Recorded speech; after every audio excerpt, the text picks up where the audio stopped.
তিস্তা প্রকল্প নিয়ে স্বাধীনভাবে সিদ্ধান্ত নেওয়ার এখতিয়ার বর্তমান অবৈধ সরকার প্রকারান্ত এই ভারতীয় কর্তৃপক্ষের উপর অর্পণ করেছে বলে প্রতীয়মান হয়, যা বর্তমান গণবিচ্ছিন্ন সরকারের নতজানু পররাষ্ট্র নীতির বহিঃপ্রকাশ। বিশ্লেষকরা অবশ্যই এই ধরনের সাদা হাতি প্রকল্প গ্রহণে বিলিয়ন ডলার লুট করে বিদেশে পাচারের ফন্দি হিসাবে মনে করে। মূলত জনগণের কাঁধে লক্ষ কোটি টাকার ঋণের বোঝা চাপিয়ে টাকা পাচারের মাধ্যমে বেনজির লুটপাটই তাদের প্রধান উদ্দেশ্য। অবৈধভাবে নির্বাচনী বৈতরণী পার হবার মাসুল হিসাবে বাংলাদেশ এখন একটি জটিল আন্তর্জাতিক ইস্যুতে নিজেদের জড়িয়ে ফেলতে যাচ্ছে বলে আমাদের আশঙ্কা আছে। ভারতীয় বিশেষজ্ঞ পাঠিয়ে তিস্তার পানি সংরক্ষণের বিষয়ে কি করা যায়? তিস্তায় পানি না থাকলে পানি ব্যবস্থাপনার বিষয়টি অপ্রাসঙ্গিক নয় কি? এটি সময় ক্ষেপণের একটি কৌশল বলে অনেকে মনে করেন। প্রশ্ন হলো, তিস্তা প্রকল্প বাংলাদেশের আভ্যন্তরীণ বিষয়। এই প্রকল্প নিয়ে ভারত কিংবা অন্য কোন দেশের সাথে আলোচনা করার কোন প্রয়োজনীয়তা আছে বলে মনে করি না আমরা। প্রিয় সাংবাদিক ভাই ও বোনেরা, জাতিসংঘের গৃহীত কনভেনশনে পানি সম্পদ ব্যবহার ওই বিষয়ক আর্টিকেল 5 এবং আন্তর্জাতিক পানি সম্পদ আইনে অভিন্ন নদীর পানি বন্টন সমস্যা সমাধানে ভারতের উপর নির্ভরতা আমাদের নদীগুলোকে একে একে মৃত্যুর দিকে ঠেলে দিচ্ছে। এ প্রসঙ্গে আমরা স্মরণ করতে চাই ফারাক্কা সমস্যার সমাধানে প্রেসিডেন্ট জিয়াউর রহমানের বুদ্ধিদীপ্ত নেতৃত্ব পদক্ষেপের কথা। ভারতের একরোখা মনোভাবের কারণে ফারাক্কা সমস্যা যখন কিছুতেই সমাধান হচ্ছিল না, তখন প্রেসিডেন্ট জিয়াউর রহমান বিষয়টিকে আন্তর্জাতিক নানা প্ল্যাটফর্মে নিয়ে যাওয়ার পরিকল্পনা করে। মৌলানা ভাসানীর নেতৃত্বে 1976 সনের 16 মে ফারাক্কা লং মার্চ কর্মসূচিকে নিরুৎসাহিত করতে সরকারের পক্ষ থেকে কৌশলগত সহায়তা প্রদান করা হয়। আন্তর্জাতিক সমর্থন আদায়ের লক্ষ্যে 1976 সালের মে মাসে তুরস্কের ইস্তাম্বুলে 42 জাতি ইসলামিক পররাষ্ট্রমন্ত্রীদের সম্মেলন, একই বছর আগস্ট মাসে কলম্বোতে জোট নিরপেক্ষ সম্মেলন এবং সর্বশেষ জাতিসংঘের সাধারণ পরিষদের 31তম অধিবেশনে 26 নভেম্বর 1976 বাংলাদেশ কর্তৃক উত্থাপিত ফারাক্কা সমস্যার সমাধান প্রস্তাব সর্বসম্মতিক্রমে গ্রহণের মধ্য দিয়ে ফারাক্কা সমস্যার সমাধানে ত্বরান্বিত হয়। 5 নভেম্বর 1977 সালে গ্যারান্টি ক্লজ সহ বাংলাদেশ ভারত চুক্তি স্বাক্ষরিত হয়। ভারতের সাথে পানি সমস্যা সমাধানে এটাই ছিল বাস্তবিক অর্থে কোন কার্যকরী দ্বিপাক্ষিক চুক্তি। তাই আমরা মনে করি ভারতের সঙ্গে অভিন্ন পানি সমস্যা নিরসনে শহীদ প্রেসিডেন্ট জিয়াউর রহমান অনুসৃত নীতি হতে পারে সমস্যার সমাধানে বাংলাদেশের তরফে কার্যকরী পদক্ষেপ।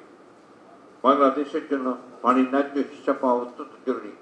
এই সফরে লোক দেখানো মৃতপ্রায় যৌথ নদী কমিশনের রুটিন সভা ডাকার কথা ছাড়া ফারাক্কা পানির ন্যায্য হিস্সা আদায়ের কোন কার্যকরী পদক্ষেপ গ্রহণ করা হয়। এটা জনগণের সাথে প্রতারণার শামিল। মূলত পদ্মা, ব্রহ্মপুত্র, মেঘনা বেসিন রিভার সিস্টেম ব্যবস্থাপনার মাধ্যমে 54টি অভিন্ন নদীর পানি সমস্যার সমাধান করতে হবে। অথচ এবারের আলোচনায় বেসিন ভিত্তিক সমাধানের বিষয়টি কোনো স্থানই পায়। প্রিয় সাংবাদিকবৃন্দ, ভারত বাংলাদেশের ভেতর দিয়ে উত্তর পূর্ব রাজ্যগুলোকে রেল ট্রানজিটের মাধ্যমে সংযুক্ত করতে চায়। এই জন্য তারা শিলিগুড়ি করিডোর, যা চিকেন স্নেক নামে পরিচিত, বাইপাস করার পরিকল্পনা নিয়েছে। ভারতের পরিকল্পনা অনুযায়ী 861 কিলোমিটার দীর্ঘ 14টি নতুন সংযোগ সড়ক বাংলাদেশের ভিতর দিয়ে ভারতের উত্তর পূর্বাঞ্চলকে যুক্ত করবে। একটি বৃহত্তর পরিকল্পনার অংশ হিসাবে আখাউড়া আগরতলার মাঝে এরই মধ্যে রেল সংযোগ শুরু হয়ে গেছে। মোংলা থেকে ভারতের উত্তর পূর্ব অঞ্চলে কার্গো সুবিধা প্রদান, মোংলা বন্দরকে রেল সংযোগ দ্বারা যুক্ত করা হয়েছে। বর্তমান চুক্তি অনুযায়ী ভারতের ট্রেন বাংলাদেশের দর্শনা দিয়ে প্রবেশ করে চিলাহাটি হলদিবাড়ি সীমান্ত দিয়ে পুনরায় ভারত প্রবেশ করবে। এর ফলে সময় দূরত্ব ব্যয় কমবে। পরীক্ষামূলকভাবে আগামী মাসেই বাংলাদেশ দিয়ে ভারতের রেল চলবে। ভারতীয় পররাষ্ট্র সচিব কর্তৃক চুক্তি সই করার পর মাসেই ট্রায়াল রান দেওয়ার ঘোষণা থেকে বোঝা যায় এসব ডাকাতির অনেক পূর্ব পরিকল্পনা মাফিক হচ্ছে। ভারতের এই পরীক্ষামূলক প্রস্তাবের কথা শুনে 1975 সালে পরীক্ষামূলক ফারাক্কাবাদ চালুর কথা মনে পড়ে গেল। ভারত সেই যে পরীক্ষামূলক ফারাক্কাবাদ চালু করেছিল, তাতে বাংলাদেশ আজও কষ্ট ভোগ করছে। দেশের শতাধিক ছোট বড় নদী শুকিয়ে জ্ঞানভূমিতে পরিণত হয়েছে। বাংলাদেশের স্বার্থ সুনিশ্চিত না করে ভারতকে রেল করিডোরের সুবিধা প্রদান, বস্তুত ইতিপূর্বে রেল স্থল, নৌ করিডোর সামগ্রিক বন্দর ব্যবহারের চেয়ে আরো বিপজ্জনক আত্মসমর্পণ। এতে বাংলাদেশের কতটুকু লাভ হবে তা নিয়ে প্রশ্ন তুলেছেন অনেকে। স্বাধীন সার্বভৌম রাষ্ট্র হিসেবে আমাদের নিজস্ব স্বার্থ সুরক্ষার উপর সর্বোচ্চ জোর দিতে হবে। ভারতকে রেল ট্রানজিট সুবিধা দিতে হলে আন্তর্জাতিক মানদণ্ড অনুসারে বাংলাদেশের ন্যায্য হিস্সা নিশ্চিত করতে হবে। বস্তুত দেশের জনগণের অর্থেই রেলের উন্নয়ন হয়েছে। জনগণের করের অর্থ দিয়ে রেলের সংরক্ষণ আবদ্ধ করা হয়। বাংলাদেশের ভৌগোলিক অবস্থার বিবেচনায় ইউএন এসকাপ এশিয়া প্যাসিফিকের জন্য জাতিসংঘ অর্থনৈতিক সামাজিক কমিশন থেকে ট্রানজিট বা ট্রান্সশিপমেন্টের একটা প্রাক্কলন করে রাখা আছে। অর্থাৎ ট্রানজিটের বিনিময়ে বাংলাদেশ কি পাবে তা প্রাক্কলন করা হয়েছে। এক্ষেত্রে বাংলাদেশের এই মানদণ্ড মেনেই চুক্তিতে যাওয়া উচিত। এই রেল করিডোর বাংলাদেশের বাণিজ্য বৃদ্ধিতে কোনো সহায়তা করবে না, বরং বাংলাদেশ দ্বিপাক্ষিক রেল যোগাযোগের বদলে নেপাল, ভুটান, বাংলাদেশ, ভারত চতুর্দেশীয় কানেক্টিভিটি সৃষ্টি করা গেলে তা বাংলাদেশের ট্রেড ক্রিয়েশনে অবদান রাখতে পারে। উল্লেখযোগ্য যে আঞ্চলিক বাণিজ্য সহায়তার বৃদ্ধির লক্ষ্যে শহীদ রাষ্ট্রপতি জিয়াউর রহমান সার্ক গঠনের উদ্যোগ নিয়েছিলেন। বিদ্যমান অবকাঠামোর উন্নতি না করে ভারতের ট্রেন চলাচল শুরু হলে তা বাংলাদেশের ধারণ ক্ষমতার চেয়ে বেশি ট্রেন চলাচল রেল যোগাযোগ ব্যবস্থায় বাড়তি চাপ তৈরির আশঙ্কা করছেন যোগাযোগ অবকাঠামো বিশেষজ্ঞরা।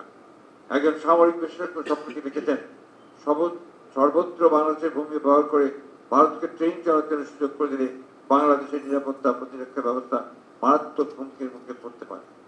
এতে নাগরিক হিসাবে সকলের উদ্বিগ্ন হওয়ার যথেষ্ট কারণ আছে।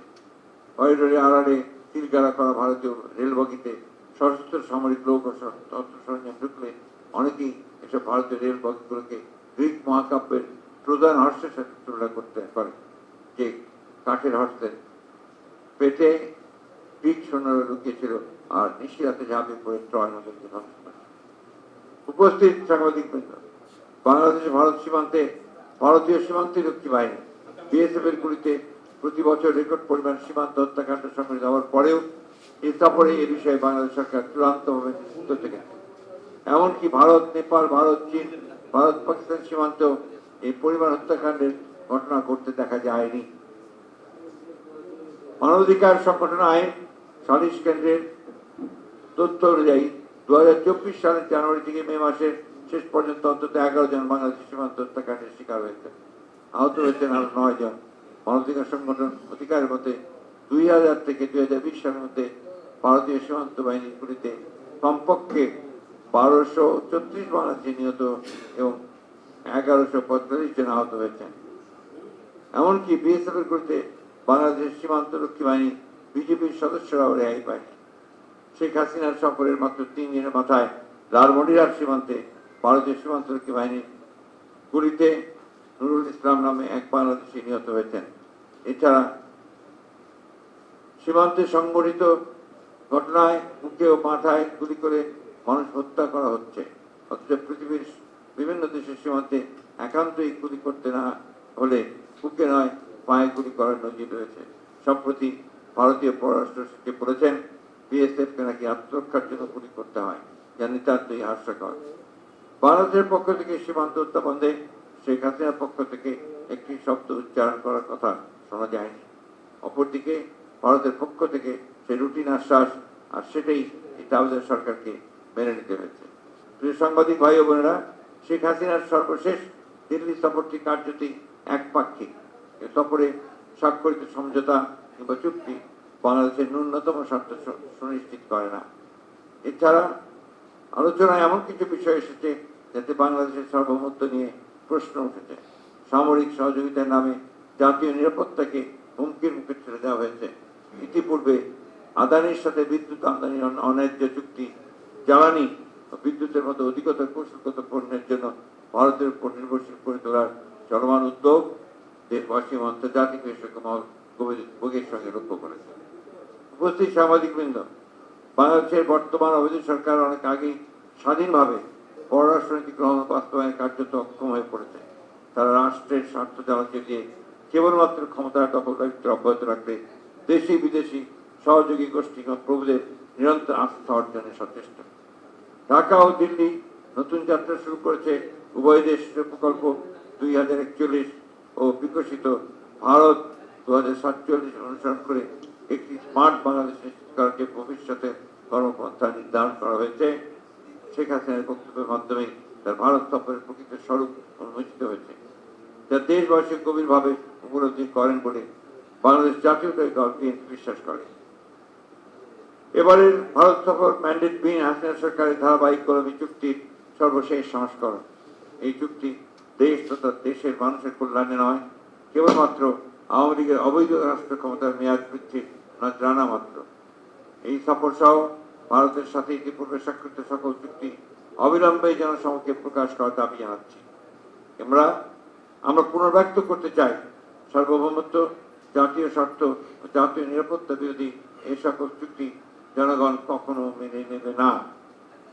বাংলাদেশ জাতীয় দল এই সকল দেশ বিরোধী চুক্তি ও সমঝোতা প্রত্যাখ্যান করছে। প্রিয় সাংবাদিক বৃন্দ, সব শেষে আপনাদের মাধ্যমে সমগ্র দেশবাসীর সামনে আমরা আরো উল্লেখ করতে চাই, শেখ হাসিনা বর্তমান অবৈধ সরকার একটি অনির্বাচিত সরকার। রাষ্ট্র পরিচালনায় তাদের ন্যূনতম নৈতিক অধিকার নেই। আর এরকম একটি জনম্যান্ডেটবিহীন অনৈতিক সরকারের সাথে কোনো রাষ্ট্রীয় চুক্তি, সমঝোতা বা অন্য কোনো হোক না কেন, বাংলাদেশের 18 কোটি মানুষের সাথে প্রতারণার সামিল। বিশ্বায়ন ও মুক্ত বাজার অর্থনীতির এই যুগে সব বন্ধু রাষ্ট্রের সাথে সুসম্পর্ক বজায় রাখা, বাণিজ্য সহ বিভিন্ন অংশীদারিত্ব বাড়াতে নানাভাবে কানেক্টিভিটি তৈরি করার পক্ষেই বাংলাদেশ জাতীয়তাবাদী দল বিএনপির অবস্থান। একটু সড়ক পথ, নৌপথ, রেলপথ যেভাবেই কানেক্টিভিটি করানো হোক না কেন, তাতে জাতীয় স্বার্থকে বিবেচনা করতে হবে সর্বাগ্রে। কোনোভাবেই সার্বভৌমত্বের সাথে কম্প্রোমাইজ করা যাবে না।